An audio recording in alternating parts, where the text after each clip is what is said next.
Hello and welcome to another episode of Beer Man's No Bull Beer Reviews. Today I have another beer from Divine Barrel Brewing Company out of Charlotte, North Carolina. This beer is called Trouble Every Day. It is a West Coast style triple IPA with Citra, Simcoe, Columbus, and Summit hops. I'm not too familiar with Summit, but Citra, Simcoe, and Columbus sounds like a good combination. And this is 10.0 ABV, which I guess I would say now generally anything that's in the double digits in ABV would be considered a triple IPA versus a double. But double IPAs usually don't start until 8%, so I guess double is basically 8. Pale Ale this is how I usually look at it. Pale Ale / Session IPA is 4 to 6. IPA is 6 to 8. Double is 8 to 10, and then anything above 10 is triple. That's obviously not an official rule or anything. It's just how I look at it based on what most places have been doing. I'm going to give this a pour and see what we got here.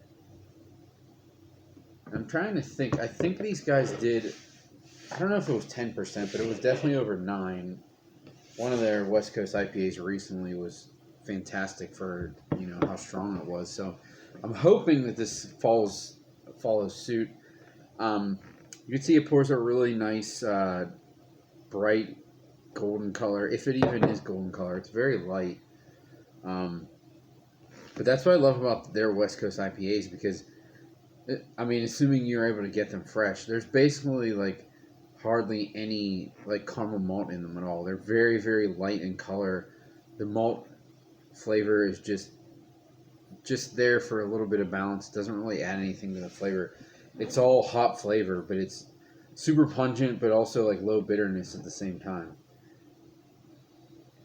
Whoa, that smells nice. Lots of orange, candied orange slices and pineapple juice.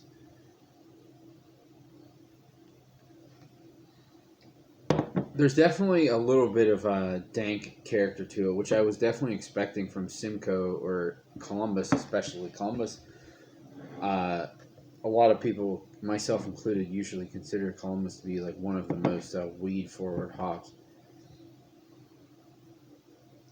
But it for sure still has that pineapple and orange slice character, but it's definitely dank as well.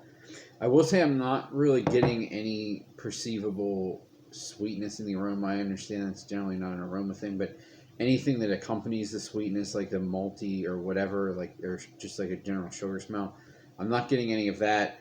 And I really don't smell an abundance of booze either. Just not knowing what this was, if I just smelled it, I would, if someone told me this was a 6% pale ale, I would say okay and not think twice about it. That's just based on the smell. We'll see what it tastes like.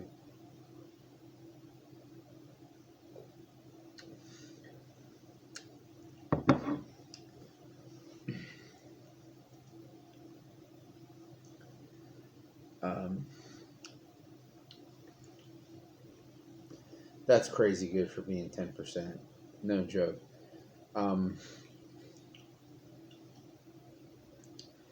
It's a little sticky, but comparatively for how strong it is, it's not very sweet.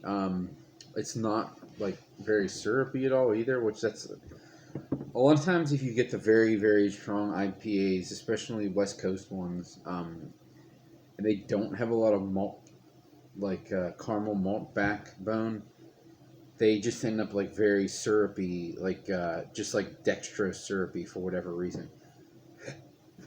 Excuse me. This doesn't really have that though. I can tell by drinking it that it's for sure a bigger beer.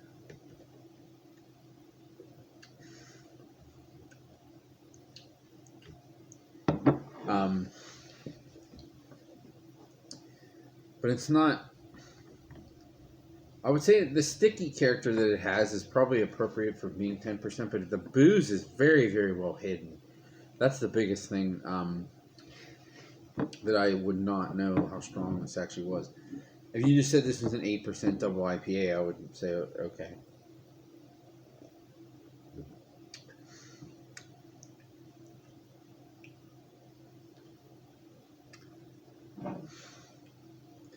It almost, I know I said like orange slices before, but it's almost like marmalade too, which is interesting. Um, and the bitterness is building on my tongue just like a little bit, but it's not in the back of the tongue. It's natural West Coast IPA dry bitterness. I would say for an IPA that's in double digits, this is actually pretty dry. Because it has that little bit of sticky sweetness, but for the style and how strong it is, it's actually pretty minimal. Um, but I'm using dry in a traditional sense of it not being that sweet. But sometimes when I say dry, I'm also referencing like how long the flavor lingers. Because sometimes whether something's sweet or not sweet, sometimes the flavor lingers a really long time, and sometimes it drops off like that. This is definitely not dry in that sense. The flavor is still lingering on my palate from the last sip that I took like 20 seconds ago. Which I'm not saying it's that's a negative or a positive. It's just a comment on what I'm experiencing. I mean, to me, I like really dry things that fall off the palate because it makes you want to go back and drink more. Excuse me, but at the same time, if the flavor that's lingering on in your mouth is a good one, then that's not negative either.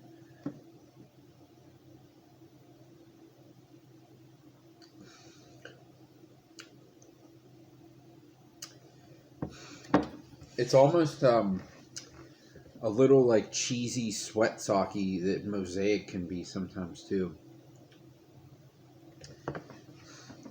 But it's definitely it's more like marmalade, pineapple, dank flavor.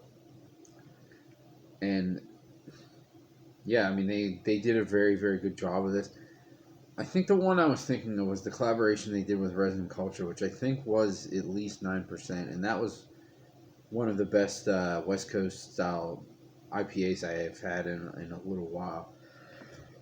Oh, excuse me. I do think this is close to that, but it's not quite up to the same level. But regardless, these guys are consistently putting out the best West Coast style IPAs you can get in Charlotte. Are they like the best in the country? No.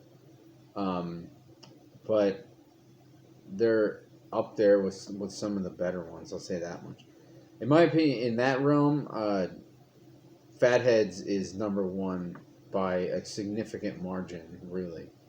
Um, I would say, you know, Russian River's up there with Pliny and Blind Pig, but I can't get them. A lot of them I can't get here locally, but that one just seems to fall off so quickly. I wouldn't even trade for it. Really, the other ones that I think are top notch, but you got to get them super fresh. I still think Three Floyds is up there, and Surly abrasive, and Surly. Shoot, I can't remember the other one now. I'm not Furious. I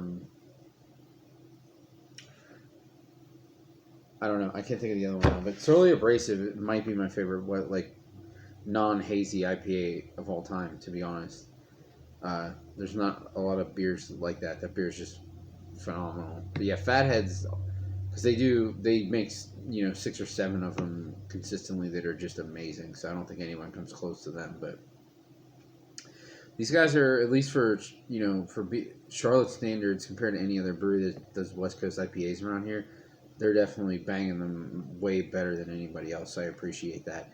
And given that, and for what I like about this is for sure a buy for me. I don't remember. I think it's probably like $5 or $6 a can. I bought a single one, probably like $18 a 4-pack. which, you know, is a pretty good deal for a triple IPA at 10%. I know they, well, of course they put in a little bit more grain than they would for a double IPA, but, you know, obviously there's a lot of hops that go into a triple IPA too, even the West Coast one. So, excuse me, $5 or $6 a can as a single, or 18 to 20 for a 4-pack is not a bad price. So yeah, definitely recommend it. Another great West Coast hoppy beer from these guys. But I think that's all I got in this one. Please like, comment, subscribe. Let me know what you think, and I look forward to doing the next one. Thanks.